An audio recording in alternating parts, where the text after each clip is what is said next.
are you? I have some information on the race goals you should keep in mind.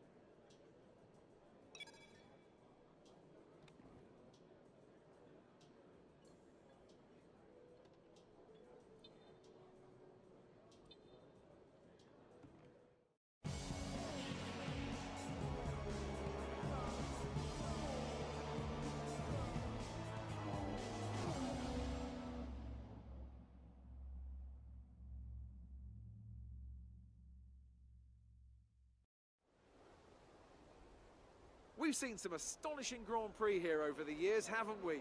The drama of 2015 is a recent example. Jenson Button's first win on a wet track in 2006, or in 1997, Damon Hill's heartbreak in the Arrows after a late gearbox failure cost him what would have been the team's only ever victory. What a wonderful place this is to come racing today. Located 12 miles northeast of the Hungarian capital Budapest, the 14 corners of the Hungaroring are steeped in history and prestige. Overtaking has always been difficult on this technical 2.7-mile circuit, but the last few years in particular have turned up some exceptional races. Let's hope we're in for another one here today.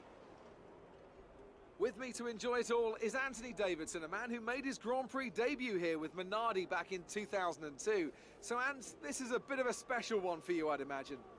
Yeah, I'd say so.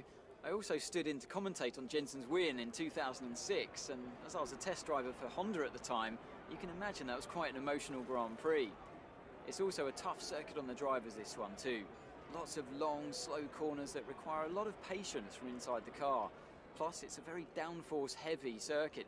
I mean, it's all relative, of course, but if you're lacking a bit in downforce, or if you've got a bit of an imbalance in the setup, this is definitely one of the worst places to have to deal with that. Well then, after an exciting qualifying session yesterday, let's take a look at how the cars line up. Kimi Räikkönen starts today from pole position, and starting alongside in P2 is Sebastian Vettel. Looking down the rest of the grid, we have Bottas, Hamilton, Daniel Ricciardo, and Verstappen, Perez, and a McLaren, Ocon, and Felipe Massa, Grosjean, Sainz, Kevin Magnussen, and Kvyat, Alonso, Hülkenberg, Lance Stroll, and Jolyon Palmer. Wehrlein, and Marcus Ericsson rounds off the grid. And now it's time to head down to the track. We're performing really well so far this season. Keep this up and you'll be the team's #1 driver in no time.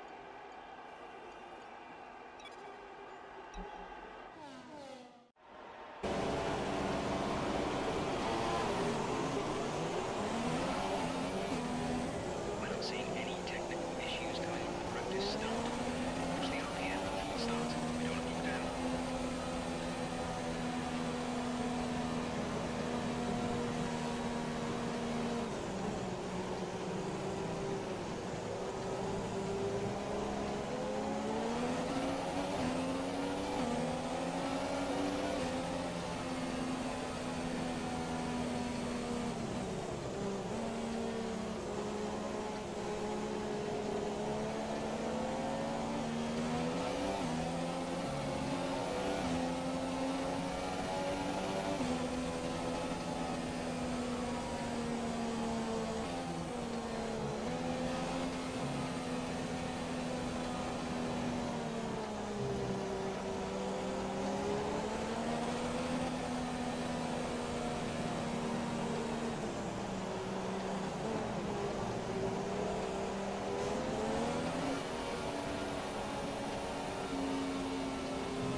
So, another excellent win from Ferrari.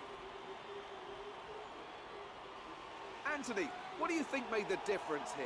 Well, I'd say it's just raw pace, plain and simple. I mean, we could sit here and talk about strategy all day. If you want to win, you need a package that's got the speed over everyone else. And that's exactly what they had today. So, here they come now, out onto the podium. Wherever you go, anywhere in the world, the prancing horse flags are dominant in the grandstands, and they're out in force again today. It's Ferrari on the top step once more.